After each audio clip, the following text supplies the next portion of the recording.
الحمد للہ رب العالمین والصلاة والسلام علی سید الانبیاء والمرسلین اما بعد فاعوذ باللہ من الشیطان الرجیم بسم اللہ الرحمن الرحیم قال اللہ تبارک و تعالی فی الکلام المجید والفرقان الحمید یا ایھا الذین آمنوا کتب علیکم الصیام کما کتب علی الذین من قبلکم لعلکم تتقون وقال رسول اللہ صلی اللہ علیہ وسلم لکل شیء زکاۃ وزکاۃ الجسد صوم او کما قال رسول اللہ صلی اللہ علیہ وسلم ان اللہ وملائکتہ یصلون علی النبی یا ایھا الذین آمنوا صلوا علیہ وسلموا تسلیما اللہم صل علی سیدنا ومولانا محمد وعلی آل سیدنا ومولانا محمد وبارک وسلم۔ بے پائے حمد و ثنا خالق لم یزل اللہ رب العالمین جل جلالہ کی بعد ازاں کروڑوں درود و سلام محسن انسانیت سرور انبیاء تاجدار مدینہ حضور سیدنا آقا علیہ الصلوۃ والسلام کی ذات اقدس پر کہ جن کے وسیلہ جلیلہ سے اللہ تبارک و تعالی نے یہ دین متین عطا فرمایا۔ الحمدللہ رمضان المبارک کا آغاز ہو چکا ہے۔ اللہ رب العالمین جل جلالہ نے رمضان المبارک کے حوالے سے قرآن مجید فرقان حمید میں ارشاد فرمایا یا ایھا الذین آمنوا کتب علیکم الصیام کما کتب علی الذین من قبلکم لعلکم تتقون کہ اے ایمان والو تم پر روزے فرض کیے گئے ہیں کما کتب علی الذین من قبلکم جس طرح تم سے پہلے والے لوگوں پر روزے فرض کیے گئے تھے۔ انسان اگر یہ تصور کرے نا کہ شاید روزے ہمارے لیے ہی فرض کیے گئے تھے تو فرمایا نہیں، یہ اللہ کا پرانا دستور ہے کہ اللہ رب العالمین نے گزشتہ امتوں پر بھی روزے فرض کیے تھے، تم پر بھی روزے فرض کیے ہیں۔ لعلکم تتقون، روزے کا اصل مقصد یہ ہے تاکہ تم متقی ہو جاؤ۔ روزہ رکھنے کا مقصد یہ ہے تمہیں نیک بنانا، تمہیں پارسا بنانا۔ لفظ صوم عربی میں روزے کو کہتے ہیں اور صوم کا لفظی معنی ہوتا ہے رک جانا، کھانے سے رک جانا، پینے سے رک جانا، بیوی سے رک جانا، تمام حلال چیزوں سے رک جانا، یہ روزہ کہلاتا ہے۔ اب ذرا تصور کریں، روزے کی حقیقت میں جانے کے لیے، روزے کی گہرائی میں اترنے کے لیے ذرا تصور کریں کہ روزے کا معنی ہے رک جانا، کھانے سے بھی رک جانا، پینے سے بھی رک جانا، اللہ کی حلال نعمتوں سے رک جانا روزہ کہلاتا ہے۔ تو کیا حرام سے رکنا روزہ نہیں کہلاتا؟ اگر حلال سے رکنا ہی روزہ ہے، حالانکہ حلال تو اللہ رب العالمین کی نعمت ہے نا، رزق حلال جو اللہ نے عطا کیا، طرح طرح کے انواع و اقسام کی چیزیں عطا فرمائی ہیں، ان کے کھانے کے لیے تو اللہ تبارک و تعالیٰ نے بار بار ارشاد فرمایا، لیکن ان سے رک جانا روزہ ہے۔ بیوی جو ایک حلال رشتہ ہے اس سے رک جانا روزہ ہے۔ تو کیا حرام سے رک جانا روزہ نہیں ہوگا؟ ہمارے ہاں یہ تصور ہے عمومی طور پہ، ہم سمجھتے ہیں کہ روزہ شاید صبح سے لے کے شام تک بھوکے اور پیاسے رہنے کا نام ہے۔ نہیں، یہ بھوکے اور پیاسے رہنے کا فقط نام نہیں ہے، یہ بھوکا اور پیاسا رکھنا تو تمہیں روزے کی علامات دکھانے کے لیے تھا۔ اصل روزہ یہ ہے کہ بندہ اللہ تبارک و تعالیٰ کی ممنوعہ چیزوں سے رک جائے۔ اللہ تبارک و تعالیٰ نے جو جو پابندی تم پر لگائی ہے بندہ اس سے رک جائے، یہ روزہ کہلاتا ہے۔ اگر اپنی بیوی سے رک جانا روزہ ہے تو غیر محرم کو دیکھنا جائز ہے، غیر محرم کو دیکھنا تو پھر بدرجہ اولا ناجائز ہوا۔ وہ تو ویسے ہی نبی کریم صلی اللہ علیہ وسلم نے فرمایا کہ غیر محرم پر اگر ایک نظر پڑ جائے تو اللہ تبارک و تعالیٰ معاف فرما دیتا ہے، لیکن دوسری نظر اللہ تبارک و تعالیٰ معاف نہیں فرماتا۔ تو جب اللہ تبارک و تعالیٰ اس انداز میں معاف نہیں فرماتا تو روزے کی حالت میں جس نے یہ عمل اختیار کیا اللہ تبارک و تعالیٰ اسے کیسے معاف فرمائے گا؟ کریم آقا صلی اللہ علیہ وسلم کا ایک فرمان عالی شان ہے، آپ نے فرمایا کہ کتا تو ایک پاک ہے نا، کبھی کبھی ناپاک ہوتا ہے۔ دیکھیں مثلا کتا اگر اس کا جسم خشک ہے تو وہ ناپاک نہیں ہے، اس کا لعاب، اس کا تھوک ناپاک ہے۔ ہاں اگر کتے کا جسم گیلا ہو گیا تو پھر وہ کتا نجس ہوگا، لیکن خنزیر تو ہر حالت میں نجس ہے، خنزیر ہر حالت میں نجس ہے، خشک ہو، گیلا ہو، تر ہو، جیسا بھی ہو وہ ہر حالت میں نجس ہے۔ نبی کریم صلی اللہ علیہ وسلم نے فرمایا کہ خنزیر ہو اور نجاست میں آلودہ ہو، خنزیر ہو اور نجاست میں آلودہ ہو، میں اس کو بہتر سمجھتا ہوں اس بات سے کہ کسی غیر محرم عورت کا جسم تمہارے ساتھ ٹچ ہو جائے۔ آپ اندازہ فرمائیں کہ کس قدر شدت اختیار کی۔ تو روزے کے اندر غیر محرم سے بچنا تو بدرجہ اولا ثابت ہوا نا۔ تو روزہ فقط کھانے پینے سے رکنے کا نام نہیں ہے۔ اگر یہ تصور ہو کہ ہم صبح سے لے کر شام تک بھوکے رہیں گے، ہم پیاسے رہیں گے تو ہمارا روزہ ہو جائے گا، نہیں، روزہ اس کا نام نہیں ہے، بلکہ روزہ اللہ تبارک و تعالیٰ کی تمام روکی ہوئی چیزوں سے دور رہنے کا نام ہے۔ نبی کریم صلی اللہ علیہ وسلم تشریف فرما تھے، حضور صلی اللہ علیہ وسلم کی بارگاہ میں دو عورتیں حاضر ہوئیں۔ وہ حضور کی بارگاہ میں آ کے بیٹھی تو آقا علیہ السلام نے کھانا منگوا لیا۔ آپ نے فرمایا کہ کھاؤ۔ نہیں حضور ہمارا تو روزہ ہے۔ آپ نے فرمایا نہیں تمہارا روزہ نہیں ہے، تم کھاؤ۔ نہیں حضور ہمارا روزہ ہے، ہم نے روزہ رکھا ہوا ہے۔ آپ نے فرمایا میں کہہ رہا ہوں نا تمہارا روزہ نہیں ہے، تم کھاؤ۔ وہ تعجب سے حیران ہو کہ انہوں نے عرض کی کہ حضور ہم نے روزہ رکھا ہوا ہے۔ آپ صلی اللہ علیہ وسلم نے فرمایا کہ کیا کرو، الٹی کرو۔ جب انہوں نے کیا کی تو اس کے منہ سے خون کے لوتھڑے اور بوٹیاں برآمد ہوئیں۔ آپ نے فرمایا کہ تم وہاں پر کھڑی ہو کر غیبت نہیں کر رہی تھی، اور تم نے قرآن پاک کا حکم نہیں پڑھا کہ اللہ تبارک و تعالیٰ نے فرمایا کہ جو غیبت کرتا ہے وہ اپنے مردہ بھائی کا گوشت کھاتا ہے؟ تم سمجھتے ہو کہ روزہ بھوکے اور پیاسے رہنے کا نام ہے؟ نہیں، روزہ اللہ تبارک و تعالیٰ کی ممنوعات سے رکنے کا نام ہے۔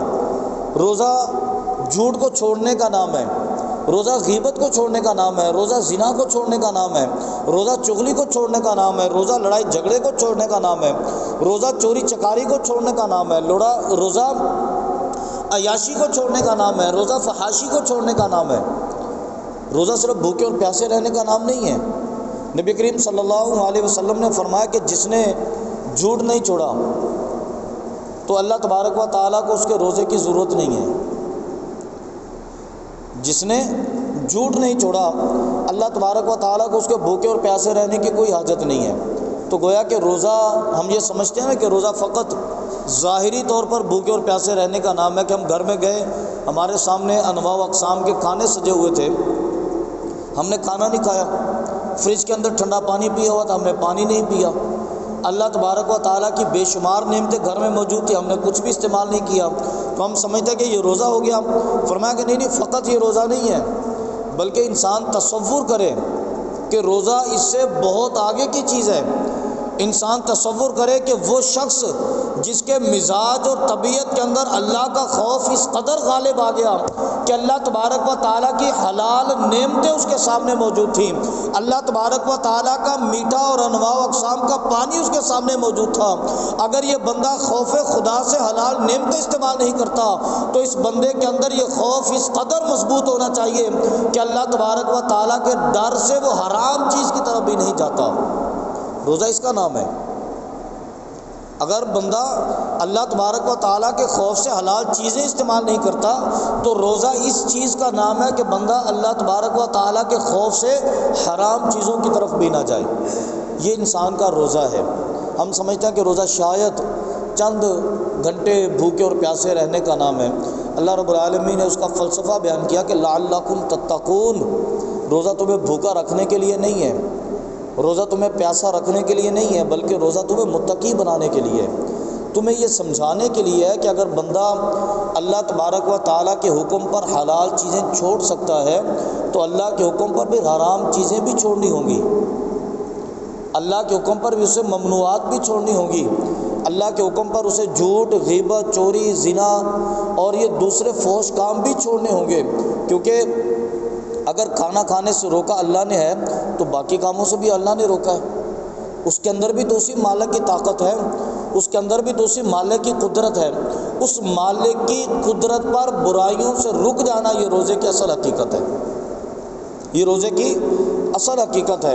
اور ہمارے ہاں آج کل روزہ چھوڑنے کے لیے بڑے بڑے بہانے تلاش کیے جاتے ہیں۔ وہ چھوٹا سا کٹ لگ گیا، انگلی پر سنی پلاس لگا لیا تو ہم کہتے ہیں کہ جی دیکھیں کمزوری ہو گئی ہے، ہم نے روزہ چھوڑ دیا۔ میں نے یہاں سے سفر کرنا ہے جناب، ہم نے روزہ چھوڑ لیا۔ کسی آدمی نے تھوڑا سا مشقت والا کام کرنا ہو، روزہ چھوڑ لیا۔ جناب روزہ کیوں نہیں جی، سارا دن مزدوری کرنی ہوتی ہے۔ تو آپ مجھے بتائیے کہ کیا روزہ دفتر میں بیٹھنے کے لیے فرض کیا تھا؟ کیا روزہ چارپائی پر بیٹھ کر کمرے میں گزارنے کے لیے فرض کیا تھا؟ کیا روزہ اے سی والے بیڈ روم کے اندر سونے کے لیے فرض کیا تھا؟ نبی کریم صلی اللہ علیہ وسلم کی حدیثیں آپ اٹھا کر دیکھ لیجئے، بلکہ وہ صحابہ کرام جنہوں نے نبی کریم صلی اللہ علیہ وسلم کے سامنے تربیت پائی، ان کا مزاج دیکھ لیں۔ اس دور میں تو دفتر نہیں ہوتے تھے، اس دور میں تو اے سی والے کمرے نہیں ہوتے تھے، اس دور میں تو قیمتی آسائشیں اور سہولیات نہیں ہوتی تھیں، لیکن حضرت ابوبکر صدیق سے لے کر حضرت بلال حبشی تک تمام صحابہ کرام روزہ رکھا کرتے تھے۔ اور پورا مہینہ روزہ رکھنے کے بعد جب رمضان رخصت ہونے والا ہوتا تھا، یہ بارگاہ رسالت میں حاضر ہو کے عرض کیا کرتے تھے، یا رسول اللہ صلی اللہ علیہ وسلم پورا رمضان گزر گیا لیکن مزاج کی طبیعت میں ابھی آسودگی حاصل نہیں ہوئی، ہم چاہتے ہیں کہ اللہ تبارک و تعالیٰ دوبارہ رمضان عطا فرمائے، ہم دوبارہ روزے رکھیں، اللہ دوبارہ رمضان عطا فرمائے، ہم دوبارہ روزے رکھیں۔ یہ سلسلہ چلتا رہے، وہ روزے دیتا رہے، ہم روزے رکھتے رہیں۔ صحابہ کرام کا تو جذبہ یہ ہوتا تھا اور سارے ہی اپنے ہاتھوں سے کام کیا کرتے تھے۔ فاروق اعظم جب امیر المؤمنین ہوا کرتے تھے، تمام صحابہ کرام اپنے کام کاج کے لیے مزدوری کے لیے نکل جاتے تو حضرت عمر فاروق رضی اللہ تعالیٰ عنہ بیت المال کے اونٹ لے کر چرانے کے لیے نکل جایا کرتے تھے۔ آپ سے پوچھا گیا کہ حضرت آپ امیر المؤمنین ہیں، آپ بیت المال کے اونٹ چرانے کے لیے چلے گئے؟ آپ نے فرمایا فارغ ہی بیٹھا ہوتا ہوں اور کیا کروں گا، فارغ ہی بیٹھا ہوتا ہوں نا، فرمایا کہ اور میں کیا کروں گا، تو اونٹ چرا لیتا ہوں۔ تو وہ امیر المؤمنین وہ بھی روزہ رکھا کرتے تھے۔ تو روزہ رکھنا یہ اللہ تبارک و تعالیٰ کی طرف سے بغیر کسی کلاسیفیکیشن کے ہے۔ اللہ تبارک و تعالیٰ نے ہر کسی کے لیے روزہ فرض کیا ہے۔ ہم چھوٹی سی بات کے لیے کبھی صحت کی خرابی، کبھی طبیعت کی خرابی، کبھی مزاج کی خرابی، کبھی پیٹ کی خرابی، کبھی آنکھ کی خرابی، ہم چھوٹے چھوٹے بہانے لے کر نکل آتے ہیں، روزہ چھوڑنے کے لیے اسباب ہمیں میسر آ جاتے ہیں، حالانکہ روزہ بندے کو صحت مند کر دیتا ہے۔ نبی کریم صلی اللہ علیہ وسلم نے فرمایا کہ صوم تصحو، فرمایا کہ تم روزے رکھو، اس کے بدلے میں اللہ تبارک و تعالیٰ تمہیں صحت عطا فرمائے گا۔ صوم تصحو، روزے رکھو، اللہ تمہیں صحت عطا فرمائے گا۔ یہ فاقہ کشی جو ہوتی ہے، کم کھانا، یہ انسان کو صحت مند کر دیتا ہے۔ نبی کریم صلی اللہ علیہ وسلم کی بارگاہ سے سوال کیا گیا نا کہ اسلام کون سا خوبصورت ہے؟ آقا علیہ الصلوۃ والسلام نے فرمایا کہ فاقہ کشی اختیار کرنا اور لوگوں کو سلام کے ساتھ پہل کرنا، یہ اسلام اللہ تبارک و تعالیٰ کی بارگاہ میں سب سے زیادہ مقبول ہے۔ اور ہمارے ہاں تو اللہ تبارک و تعالیٰ نے انواع و اقسام کی نعمتیں اب ہمیں میسر فرما دیں۔ صحابہ کرام کا دور تو اس سے بھی زیادہ تنگ دستی کا دور تھا۔ سیدنا ابو ہریرہ رضی اللہ تعالیٰ عنہ فرماتے ہیں کہ جب مجھے بھوک لگتی اور کہیں سے بھی کھانے کو میسر نہ آتا تو میں سیدنا فاروق اعظم کے پاس یا ابو بکر کے پاس جاتا اور جا کر میں ان سے مسئلہ پوچھا کرتا تھا۔ اچھا، ان احباب کی عادت یہ ہوتی تھی کہ جب میں مسئلہ پوچھتا تھا نا تو کہتے تھے کہ پہلے بیٹھو ابو ہریرہ، کھانا کھاتے ہیں پھر مسئلہ بتائیں گے۔ فرماتے ہیں ایک دن بڑی شدید بھوک لگی ہوئی تھی، بڑی شدید بھوک، تو جب کھانے کے لیے کچھ بھی مجھے نہ ملا تو میں حضرت عمر فاروق رضی اللہ تعالیٰ عنہ کے پاس گیا اور جا کر میں نے مسئلہ پوچھا۔ فرماتا ہے کہ انہوں نے مجھے مسئلہ بتا دیا اور مسئلہ بتا کے مجھے روانہ کر دیا، کھانے کا نہیں پوچھا۔ جب میں نکل کر روانہ ہوا اور تھوڑا سا آگے جانے کے بعد میں نے مڑ کے فاروق اعظم کے دروازے کی طرف دیکھا تو وہ بھی دروازے میں کھڑے تھے۔ جب میں نے مڑ کے دیکھا نا، مجھے بلا لیا، کہنے لگے ابو ہریرہ بھوک لگی ہے؟ کہنے لگے ہاں بھوک تو بڑی زور کی لگی ہے، کھانے کو کچھ بھی نہیں ہے۔ آپ نے فرمایا کب سے نہیں کھایا؟ فرمایا سارا دن گزر گیا کچھ نہیں کھایا۔ آپ نے فرمایا کہ مجھے خدا کی قسم میں نے کل سے کچھ نہیں کھایا، میرے پاس تو کھانے کے لیے کچھ نہیں ہے، میں نے کل سے کچھ نہیں کھایا۔ آپ فرماتے کہ چلو پھر ابو بکر کے پاس چلتے ہیں۔ اب یہ دونوں صاحبان حضرت ابو بکر صدیق کے پاس گئے اور جا کر انہوں نے پھر مسئلہ پوچھا۔ ابو بکر صدیق نے مسئلہ بتا دیا، کھانے کا نہ پوچھا۔ بڑی حیرت سے جب یہ مسئلہ سن کر نکلنے لگے تو ابو بکر صدیق نے فرمایا کہ تم لوگوں نے کل سے نہیں کھایا، میں نے پرسوں سے نہیں کھایا، میری یہ کیفیت ہے کہ میں نے پرسوں سے نہیں کھایا، چلو نبی کریم صلی اللہ علیہ وسلم کی بارگاہ میں چلتے ہیں۔ تو یہ اٹھے اور نبی کریم صلی اللہ علیہ وسلم کی بارگاہ میں گئے اور آقا علیہ الصلوۃ والسلام سے دین کا مسئلہ پوچھا۔ تو آقا علیہ الصلوۃ والسلام نے مسئلہ بتانے سے پہلے فرمایا کہ اے ابو بکر، اے عمر اور ابو ہریرہ، تم لوگوں نے 3 دن سے نہیں کھایا اور میرے گھر میں 4 دن سے کھانا نہیں پکا، میرے گھر میں 4 دن سے کھانا نہیں پکا۔ تو جب ان احباب نے سنا کہ 4 دن سے حضور نے نہیں کھایا، حضور اب کیا ہوگا؟ آپ نے فرمایا کہ چلو ایک صحابی کے پاس چلتے ہیں، وہ مالدار ہے، وہ ہمیں کھانا ضرور کھلائیں گے۔ ابن الحیثم انصاری ان کا نام تھا۔ نبی کریم صلی اللہ علیہ وسلم ان صحابہ کو لے کر ان کے گھر گئے اور آقا علیہ الصلوۃ والسلام نے ان سے فرمایا کہ ابو الحیثم، ہم نے 4 دن سے کھانا نہیں کھایا، ہمارے لیے کچھ کھانے کا بندوبست کیجیے۔ بڑے خوش ہوئے کہ تاجدار کائنات نے مجھے کھانے کے لیے ارشاد فرمایا۔ سارے زمانے کی عزت ہے جس کے دروازے پر کھڑی ہوتی ہیں، وہ شہنشاہ کائنات آج میرے دروازے پر، حضور ارشاد فرمائیے۔ انہوں نے فوراً آقا علیہ الصلوۃ والسلام کو بٹھایا اور اپنی زوجہ سے کہنے لگا کہ جلدی سے کھانے کا بندوبست کیجیے۔ انہوں نے ایک بکرے کا بچہ کھڑا ہوا تھا، اس کو ذبح کیا اور کھانے کی تیاری شروع کر دی، اور گئے اپنے باغ سے تازہ انگوروں کا ایک خوشہ توڑ کر لائے اور لا کر نبی کریم صلی اللہ علیہ وسلم کی بارگاہ میں پیش کیا۔ آپ انگور کھاتے رہے، کھانا تیار ہو گیا۔ جب کھانا تیار ہو گیا، کھانا حضور کی بارگاہ میں پیش کیا گیا۔ سیدنا فاروق اعظم رضی اللہ تعالیٰ عنہ فرماتا ہے کہ میں نے خوب سیر ہو کر کھانا کھایا، بڑا لذیذ کھانا تھا، میں نے خوب سیر ہو کر کھانا کھایا، لیکن میں نے دیکھا کہ نبی کریم صلی اللہ علیہ وسلم نے ایک چھوٹی سی چپاتی توڑی ہے اور چپاتی پر ایک بوٹی رکھی ہے اور سرکار نے صرف وہی کھائی۔ ہم نے عرض کیا کہ حضور اور کھائیے، کھانا تو وافر مقدار میں موجود ہے۔ آقا علیہ الصلوۃ والسلام نے فرمایا کھانا تو وافر مقدار میں موجود ہے، لیکن میں ڈرتا ہوں کہ کل بروز قیامت اللہ نے جب حساب لیا تو میں اللہ کو کیا حساب دوں گا؟ اللہ نے جب مجھ سے کل بروز قیامت حساب لیا تو میں اللہ کو کیا حساب دوں گا؟ روایت کے اندر آتا ہے کہ فاروق اعظم نے کچھ ہاتھ میں کچھ چیز اٹھائی ہوئی تھی، انہوں نے زور سے زمین پر ماری اور عرض کی کہ یا رسول اللہ صلی اللہ علیہ وسلم، 4 دن کے فاقے کے بعد جب روٹی میسر آئی ہے تو اللہ اس کا بھی حساب لے گا؟ ہم نے تو 4 دن سے کچھ نہیں کھایا، 4 دن کے بعد جب روٹی میسر آئی تو کیا اللہ تبارک و تعالیٰ اس کا بھی حساب لے گا؟ تو آقا علیہ السلام نے فرمایا کہ ہاں عمر، وہ تو مالک ہے نا، وہ تو حساب لے سکتا ہے، وہ تو مالک ہے، وہ حساب لے سکتا ہے۔ اور ہم صبح دوپہر شام رات ہر وقت اللہ کی نعمتیں کھاتے ہیں، لیکن ایک لمحے کے لیے تصور نہیں آتا کہ اگر اللہ تبارک و تعالیٰ نے ہم سے حساب مانگ لیا تو ہم اللہ کو کیا جواب دیں گے۔ اور یہ حساب مانگنا تو دور کی بات ہے، رمضان المبارک کے ایام میں جب پوری خلقت روزے کے اندر ہوتی ہے، ہم چھوٹا سا بہانہ کر کے روزہ چھوڑ کر جب کھانا کھاتے ہیں، اللہ تبارک و تعالیٰ نے جب اس کا حساب لے لیا تو کیا جواب دیں گے؟ اب تو بازاروں کے اندر ہوٹل سریعام کھل گئے۔ پہلے تو وہ ایک چھوٹا سا اہتمام ہوتا تھا، اس کو کھناتے لگا کر پیک کر دیا جاتا، پردہ لگا دیا، وہ بھی ختم ہو گیا نظام۔ اب وہ نظام بھی ختم ہو گیا، کیوں؟ معذوروں کے نام پر، بیماروں کے نام پر، مریضوں کے نام پر ہوٹل کھل گئے، اور وہ بندہ کھانا کھاتا ہے پیٹ بھر کے جو صحت مند ہوتا ہے۔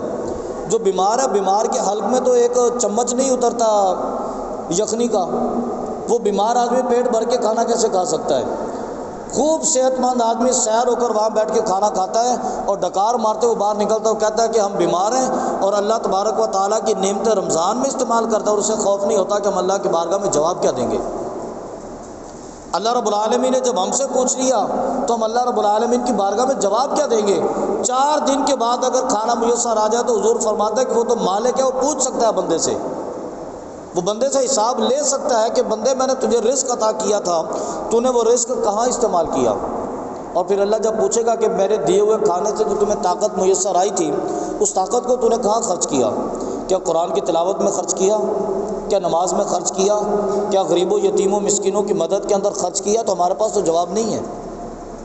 تو رمضان بھوکے اور پیاسے رہنے کا نام نہیں ہے۔ اس حقیقت کو تصور میں لائیے ذرا، اس کو سمجھیے کہ رمضان فقط کھانا پینا چھوڑنے کا نام نہیں ہے، بلکہ رمضان اللہ تبارک و تعالیٰ کی ممنوعات کو چھوڑنے کا نام ہے، کیونکہ اللہ رب العالمین نے فرمایا کہ لعلکم تتقون، میں نے تمہیں روزے اس لیے عطا فرمائے تاکہ تم متقی ہو جاؤ۔ صرف روٹی چھوڑنے سے بندہ متقی نہیں ہوتا، بلکہ اللہ تبارک و تعالیٰ کی ممنوعات چھوڑنے سے بندہ متقی ہوتا ہے۔ یہ روزے کی حقیقت ہے اور روزے کا فلسفہ ہے۔ ہمیں چاہیے کہ ہم رمضان المبارک میں روزے کے فلسفے کو ذرا سمجھیں، اور پھر روزہ اس لیے عطا کیا گیا تھا، بندہ صبح سے لے کے شام تک جب بھوکا رہے گا، اس بھوک کی کیفیت میں، اس بھوک کی درد کے اندر بندے کو احساس ہوگا کہ جن کے پاس کھانے پینے کی اشیاء کی کمی ہے وہ کتنے مجبور ہوتے ہیں، وہ کتنے بے بس ہوتے ہیں۔ بندے کے مزاج کے اندر یہ آشنائی پیدا کرنا مقصود تھا کہ بندہ اللہ تبارک و تعالیٰ کی رضا کے لیے پھر غریبوں کی مدد کرے، یتیموں کی مدد کرے، مسکینوں کی مدد کرے، جو بھوک سے بیمار ہیں اللہ تبارک و تعالیٰ کی رضا کے لیے ان کی مدد کرے، تاکہ بندے کو احساس ہو کہ بھوک کس قدر افریط ہے اور بھوک کس قدر نازک مرحلہ ہے۔ اللہ رب العالمین کی بارگاہ سے دعا ہے کہ اللہ تعالیٰ ہمیں رمضان المبارک کے مکمل روزے ادب اور احترام کے ساتھ ادا کرنے کی توفیق عطا فرمائے۔ آمین آمین و